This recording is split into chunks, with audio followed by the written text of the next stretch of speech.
Hello wonderful people. ನಮ್ ಎಲ್ಲರೂ ಫ್ಯಾಮಿಲಿಯಲ್ಲಿ ಅಥವಾ ಫ್ರೆಂಡ್ ಸರ್ಕಲ್ ಅಲ್ಲಿ ಒಬ್ಬ ವ್ಯಕ್ತಿ ಇರ್ತಾರೆ. ಅವ್ರನ್ನ ಎಲ್ಲರೂ ತುಂಬಾ ಇಷ್ಟಪಡ್ತಾ ಇರ್ತಾರೆ. ಅವರ ಪ್ರೆಸೆನ್ಸ್ಗೆ ಎಲ್ಲರೂ ವೇಟ್ ಮಾಡ್ತಾ ಇರ್ತಾರೆ. ಅವರು ಎಂತ ಚಾಲೆಂಜಿಂಗ್ ಸಿಚುವೇಶನ್ ಆದ್ರೂ ತುಂಬಾ ಈಸಿಯಾಗಿ ಅಂಡ್ ಬ್ರಿಲಿಯಂಟ್ ಆಗಿ ಹ್ಯಾಂಡಲ್ ಮಾಡ್ತಾರೆ. ನಾವು ಅವ್ರ ತರ ಆಗ್ಬೇಕು ಅಂತ ಆಸ್ಪೈರ್ ಮಾಡ್ತಾ ಇರ್ತೀವಿ. ಅವ್ರು ನೋಡಿದ್ರೆ ಜಸ್ಟ್ ವಾವ್ ಅಂತ ಅನ್ಸುತ್ತೆ. ನಾನು ಲುಕ್ಸ್ ಅಥವಾ ಲ್ಯಾವಿಶ್ ಲೈಫ್ ಸ್ಟೈಲ್ ಬಗ್ಗೆ ಮಾತಾಡ್ತಾ ಇಲ್ಲ, but it's beyond that. Personality trait. ನಮ್ಗೆ ಒಬ್ಬ ವ್ಯಕ್ತಿಯಲ್ಲಿ ತುಂಬಾ ಈಸಿಯಾಗಿ ಇಷ್ಟ ಆಗುವಂತಹ ಅಟ್ರಾಕ್ಟಿವ್ ಅನ್ಸುವಂತಹ ಕೆಲವೊಂದಷ್ಟು ಕ್ವಾಲಿಟೀಸ್ ನ ಈ ವಿಡಿಯೋದಲ್ಲಿ ಶೇರ್ ಮಾಡ್ತಾ ಇದ್ದೀನಿ. ಫಸ್ಟ್ ಆಫ್ ಆಲ್, ಒಬ್ಬ ವ್ಯಕ್ತಿನ ಯಾಕೆ ಸೊಸೈಟಿ ಇಷ್ಟಪಡಬೇಕು, ಅದರಿಂದ ಆ ವ್ಯಕ್ತಿಗೆ ಸಿಗುವಂತಹ ಬೆನಿಫಿಟ್ ಏನು, ಒಂದಷ್ಟು ಫೇರ್ ರೀಸನ್ಸ್ ಇದೆ. ನಿಮ್ಮ ಲೈಫ್ ನ ಆಪರ್ಚುನಿಟೀಸ್, ಗ್ರೋತ್, ನೆಟ್ವರ್ಕಿಂಗ್ ಇದೆಲ್ಲಾನು ಇಂಪ್ರೂವ್ ಆಗುತ್ತೆ. ಅಂಡ್ ಆಲ್ಸೋ ನೀವು ಪಾಸಿಟಿವ್ ಪರ್ಸನ್ ಆಗಿರೋದ್ರಿಂದ ಅದೇ ರೀತಿಯ ಪಾಸಿಟಿವ್ ಪೀಪಲ್ ನಿಮ್ಮ ಲೈಫ್ ಅಲ್ಲಿ ಅಟ್ರಾಕ್ಟ್ ಆಗ್ತಾರೆ. Over all you will be much successful and a happier person. Human psychology ಹೇಳೋ ಪ್ರಕಾರ ನಾವು ಇಂಟ್ರೆಸ್ಟಿಂಗ್ ಆಗಿರೋದಕ್ಕೆ ಟ್ರೈ ಮಾಡೋದಕ್ಕಿಂತ ಒಬ್ಬರ ಬಗ್ಗೆ ಇಂಟ್ರೆಸ್ಟೆಡ್ ಆಗಿದ್ರೆ ನಾವು ಅವರಿಗೆ ಇಂಟ್ರೆಸ್ಟಿಂಗ್ ಅನಿಸ್ತೀವಿ. Let me explain. ನಾವು ಮೂವೀಸ್ ಅಲ್ಲಿ ನೋಡ್ಕೊಂಡು ಬಂದಿರೋ ಪ್ರಕಾರ ಒಬ್ಬ ಹೀರೋಯಿನ್ ನ ಇಷ್ಟಪಡ್ತಾನೆ ಅಂಡ್ ಆ ಹೀರೋಯಿನ್ಗೆ ಟ್ರೈ ಮಾಡಿ ಮಾಡಿ ಮಾಡಿ ಫೈನಲಿ ಹೀರೋನ ಇಷ್ಟಪಡ್ತಾಳೆ. Moral of the story is, ನಾವು ಒಬ್ಬರ ಬಗ್ಗೆ ಜೆನ್ಯೂನ್ ಆಗಿ ಇಂಟ್ರೆಸ್ಟ್ ತೋರಿಸಿದಾಗ ನಾವು ಅವರಿಗೆ ಇಂಟ್ರೆಸ್ಟಿಂಗ್ ಅಂತ ಅನಿಸ್ತೀವಿ. ಬಟ್ ಈ ಟ್ರಿಕ್ ನ ನೀವು ನಿಮ್ ಕ್ರಶ್ ಮೇಲೆ ಟ್ರೈ ಮಾಡ್ಬೇಕು ಅಂತ ನಾನು ಡೈರೆಕ್ಟ್ ಆಗಿ ಹೇಳ್ತಾ ಇಲ್ಲ.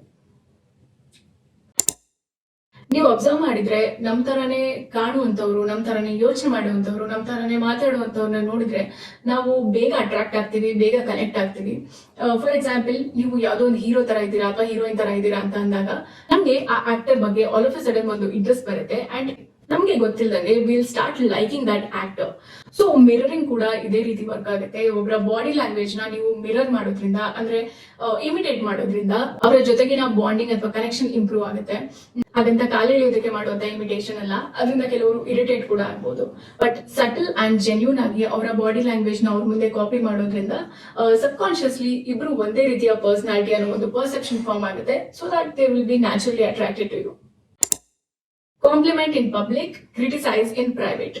ನೀವು ಒಂದು ಗ್ರೂಪ್ ಅಲ್ಲಿ ಇದ್ದೀರಾ ಅಂತ ಅಂದಾಗ ಒಬ್ರ ಬಗ್ಗೆ ಕಾಂಪ್ಲಿಮೆಂಟ್ ಕೊಡ್ಬೇಕು, ಒಂದು ಒಳ್ಳೆ ವಿಷಯ ಹೇಳ್ಬೇಕು ಅಂದ್ರೆ ಅದನ್ನ ಎಲ್ರ ಮುಂದೆ ಪಬ್ಲಿಕ್ ಆಗಿ ಹೇಳಿ, ಅವ್ರನ್ನ ಯಾವತ್ತೂ ಮರೆಯೋದಿಲ್ಲ. ಅದೇ ನೀವು ಒಬ್ರಿಗೆ ನೆಗೆಟಿವ್ ವಿಷಯ ಅಥವಾ ನೆಗೆಟಿವ್ ಒಪಿನಿಯನ್ ಹೇಳ್ಬೇಕು ಅಂತ ಅಂದ್ರೆ ಯಾವತ್ತೂ ಪ್ರೈವಸಿಯಲ್ಲಿ ಹೇಳಿ. ನಾನು ಮೊನ್ನೆ ಒಂದು ಮೀಮ್ ನೋಡಿದೆ. ಸ್ಕೂಲಲ್ಲಿ ಪನಿಷ್ಮೆಂಟ್ ಕೊಡ್ತಾ ಇದ್ದಿದ್ ಬೇಜಾರಲ್ಲ, ಬಟ್ ಎಲ್ರ ಮುಂದೆ ಪನಿಷ್ಮೆಂಟ್ ಕೊಡ್ತಾ ಇದ್ದಿದ್ ಬೇಜಾರು ಅಂತ. ಯಾರು ಕೂಡ ಇನ್ನೊಬ್ರ ಮುಂದೆ ಎಂಬ್ಯಾರಸ್ ಆಗ್ಬೇಕು ಅಥವಾ ಅನ್ಕಂಫರ್ಟಬಲ್ ಆಗ್ಬೇಕು ಅಂತ ಇಷ್ಟಪಡಲ್ಲ. ಸೊ ನೀವು ಏನೇ ನೆಗೆಟಿವ್ ಕಮೆಂಟ್ ಹೇಳ್ಬೇಕು ಅಂತ ಅಂದ್ರೂ ಪ್ರೈವಸಿಯಲ್ಲಿ put it in a nice way. Rude ಆಗಿ ಹೇಳ್ಬೇಡಿ, ಅದು ನಿಮ್ಮ ಮೆಚುರಿಟಿನ ತೋರಿಸುತ್ತೆ. Mature people are always attractive. ನಾನು ಕೆಲವೊಬ್ಬರನ್ನ ನೋಡಿದ್ದೀನಿ, ಮಾತಾಡ್ತಾನೆ ಇರ್ತಾರೆ. ಬೇರೆಯವರು ಅದ್ರ ಬಗ್ಗೆ ಒಪಿನಿಯನ್ ಕೊಡ್ತಾ ಇರುವಾಗ್ಲೂ ಅವರು 100% ಅನ್ನ ಕೇಳಿಸ್ಕೊಂತಾ ಇರಲ್ಲ. ಬಟ್ ನೆಕ್ಸ್ಟ್ ನಾನು ಏನ್ ಹೇಳ್ಬೇಕು ಅನ್ನೋದ್ರ ಬಗ್ಗೆ ಯೋಚನೆ ಮಾಡ್ತಾ ಇರ್ತಾರೆ. ಅಂಡ್ ಆಲ್ಸೋ ಅವರ ಮಾತನ್ನ ಅರ್ಥದಲ್ಲೇ ಕಟ್ ಮಾಡಿ ಇವರು ಮಾತಾಡೋದಾಗಿರ್ಬೋದು. This is all very unattractive. Contrast ಇನ್ನೊಂದು ಎಕ್ಸಾಂಪಲ್ ಅಂತ ಅಂದ್ರೆ, 2 ವರ್ಷದ ಹಿಂದೆ ನಾನು ನನ್ನ ಫ್ರೆಂಡ್ ಒಂದು ಮೂವಿ ಹೋಗೋಣ ಅಂತ ಪ್ಲಾನ್ ಮಾಡ್ತಾ ಇದ್ವಿ. ನನ್ನ ಫ್ರೆಂಡ್ ಕಾಲ್ ಮಾಡಿದ್ಲು ಅಂಡ್ ಶಿ ವಾಸ್ ಲೈಕ್, ನಾವು ಮೂವಿಗೆ ಪ್ಲಾನ್ ಮಾಡ್ತಿರೋ ಡೇಟ್ ಅಲ್ಲೇ ನಿನ್ನ ಅವಾರ್ಡ್ ಫಂಕ್ಷನ್ ಇರೋದಲ್ವಾ ಅಂತ. And I was impressed. ಅಂದ್ರೆ ನಾನು ಹೇಳಿರೋ ಮಾತನ್ನ ಎಷ್ಟು ಅಟೆಂಟಿವ್ ಆಗಿ ಕೇಳಿಸ್ಕೊಂಡಿದ್ದಾಳೆ ಅಂತ. ನೀವು ಎಕ್ಸ್ಟ್ರೋವರ್ಟ್ ಆಗಿದ್ದು all you do is talking ಅಂದ್ರೆ ಪ್ಲೀಸ್ ಲಿಸ್ನಿಂಗ್ ಸ್ಕಿಲ್ಸ್ ನ ಅಭ್ಯಾಸ ಮಾಡ್ಕೊಳ್ಳಿ. ನೀವು ನಿಮ್ ಫ್ರೆಂಡ್ ಮಾತಾಡ್ತಾ ಇರ್ತೀರಾ, ನಿಮ್ ಫ್ರೆಂಡ್ ಏನೋ ಒಂದು ಪ್ರಾಬ್ಲಮ್ ಶೇರ್ ಮಾಡ್ಕೊಂತಾ ಇರ್ತಾರೆ ಅಂಡ್ ಆಫ್ಟರ್ ಅ ವೈಲ್ ಅವ್ರು ನಿಮ್ಮ ಹತ್ರ ಸಜೆಷನ್ ಕೇಳಿದ್ರೆ what you think I should do ಅಂತ, ನೀವು ಅವ್ರು ಏನ್ ಮಾತಾಡಿದ್ರು ಅಂತ ಕೇಳಿಸ್ಕೊಂಡೇ ಇಲ್ಲ ಅಂತ ಅಂದ್ರೆ ಏನು ಅಂತ ಸಜೆಷನ್ ಕೊಡ್ತೀರಾ.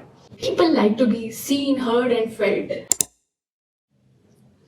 ನಾವು ಯಾವುದೋ ಒಂದು ಮೂವಿ ಅಥವಾ ವೆಬ್ ಸೀರೀಸ್ ನೋಡುವಾಗ ನಮ್ಗೆ ಹೀರೋಯಿನ್ ಆವರೇಜ್ ಲುಕಿಂಗ್ ಅಂತ ಅನ್ಸಿದ್ರು ಆ ಹೀರೋಯಿನ್ ರೋಲ್ ತುಂಬಾ ಕೈಂಡ್ ಹಾರ್ಟೆಡ್, ತುಂಬಾ ಇನ್ನೋಸೆಂಟ್ ಆಗಿದ್ದಾಗ ನಾವು ಕ್ಯಾರೆಕ್ಟರ್ ಅಲ್ಲಿ ಇನ್ವಾಲ್ವ್ ಆಗ್ತಾ ಆವರೇಜ್ ಹೀರೋಯಿನ್ ಕೂಡ ಅಟ್ರಾಕ್ಟಿವ್ ಅನ್ನಿಸ್ತಾರೆ. ಸೊ ಕೈಂಡ್ನೆಸ್ಗೆ ಒಬ್ಬರ ಲುಕ್ಸ್ ಮೇಲೆ ಇರುವಂತಹ ಕಂಟ್ರೋಲ್ ಇದು. ನಿಮ್ಮ ಎವ್ರಿಡೇ ಲೈಫ್ ಅಲ್ಲಿ ಸಣ್ಣ ಪುಟ್ಟ ಕೈಂಡ್ನೆಸ್ ಆಕ್ಟಿವಿಟೀಸ್ ನ ಅಭ್ಯಾಸ ಮಾಡ್ಕೊಳ್ಳಿ. ಫಾರ್ ಎಕ್ಸಾಂಪಲ್, ನೀವು ಪಬ್ಲಿಕ್ ಟ್ರಾನ್ಸ್ಪೋರ್ಟ್ ಅಲ್ಲಿ ಇದ್ದಾಗ ಸೀನಿಯರ್ ಸಿಟಿಸನ್ಸ್ಗೆ ಸೀಟ್ ಬಿಟ್ಕೊಡೋದಾಗಿರ್ಬೋದು, ಅಥವಾ ಅವರಿಗೆ ರೋಡ್ ಕ್ರಾಸ್ ಮಾಡಿಸೋದಾಗಿರ್ಬೋದು, ನಿಮ್ಮ ಬಟ್ಟೆಗಳನ್ನ ಅನಾಥಾಶ್ರಮಕ್ಕೆ ಡೊನೇಟ್ ಮಾಡೋದಾಗಿರ್ಬೋದು. ಈ ತರ ನಾನು ಕೂಡ ಇದನ್ನ ಅಭ್ಯಾಸ ಮಾಡ್ಕೊಂತಾ ಇದ್ದೀನಿ. ಲಾಸ್ಟ್ ವೀಕ್ ನಾನು ಕೆಫೆಗೆ ಎಂಟರ್ ಆಗುವಾಗ ಒಂದು ಹುಡುಗಿ ಅವಳ 2 ಕೈಯಲ್ಲಿ ಅವಳ ಆರ್ಡರ್ ನ ಇಟ್ಕೊಂಡು ಹೊರಗಡೆ ಕುತ್ಕೊಳಕ್ ಹೋಗ್ತಾ ಇದ್ಲು. ಸೊ ನಾನು ಅವಳಿಗೋಸ್ಕರ ಡೋರ್ ಓಪನ್ ಇಟ್ಕೊಂಡಿದ್ದೆ. She felt nice. ಅದೇ ತರ ಎವ್ರಿ ಡೇ ವಾಕ್ ಹೋಗುವಾಗ ಸ್ಟ್ರೇಂಜರ್ಸ್ಗೆ ಸ್ಮೈಲ್ ಮಾಡೋದಾಗಿರ್ಬೋದು, ಅಥವಾ ಅವರ ಪೆಟ್ಸ್ಗೆ ಪೆಟ್ ಮಾಡೋದಾಗಿರ್ಬೋದು. ಕನ್ನಡ ಪೆಟ್ ಅಲ್ಲ, ಬಟ್ ಇಂಗ್ಲಿಷ್ ಪೆಟ್. ಈ ರೀತಿ ಒಂದಷ್ಟು ಸಣ್ಣ ಪುಟ್ಟ ಅಭ್ಯಾಸಗಳನ್ನ ನಾವು ಮಾಡ್ತಾ ಬಂದಾಗ ನಮಗೂ ಖುಷಿ ಆಗುತ್ತೆ. We feel nice about our selves and also ಬೇರೆಯವ್ರಿಗೆ ನಮ್ಮ ಪರ್ಸನಾಲಿಟಿ ಅಟ್ರಾಕ್ಟಿವ್ ಅಂತ ಅನ್ಸುತ್ತೆ. ಇದಿಷ್ಟು ನಾನು ಒಬ್ಬ ವ್ಯಕ್ತಿಯಲ್ಲಿ ಕನ್ಸಿಡರ್ ಮಾಡುವಂತಹ ಅಟ್ರಾಕ್ಟಿವ್ ಪರ್ಸನಾಲಿಟಿ ಟ್ರೇಟ್ಸ್. ಬಟ್ ಇದಿಷ್ಟೇ ಅಲ್ಲ, ಇನ್ನೂ ಎಷ್ಟೊಂದು ಕ್ವಾಲಿಟೀಸ್ ಇದೆ. ಆದ್ರೆ ಕನ್ಸಿಡರಿಂಗ್ ದ ವಿಡಿಯೋ ಲೆಂತ್, ನಾನು ಈ ವಿಡಿಯೋನ ಇಲ್ಲೇ ಮುಗಿಸ್ತಾ ಇದ್ದೀನಿ. People prefer entertainment over education. So ನಿಮ್ಗೆ ಜಾಸ್ತಿ ಬೋರ್ ಮಾಡಿದೆ, I am just wrapping it up here. ಇದರ ಕಂಟಿನ್ಯೂಡ್ ವರ್ಷನ್ ನಿಯರ್ ಫ್ಯೂಚರ್ ಅಲ್ಲಿ ಶೇರ್ ಮಾಡ್ತೀನಿ. ಅಲ್ಲಿವರೆಗೂ be genuine, B attractive. Bye.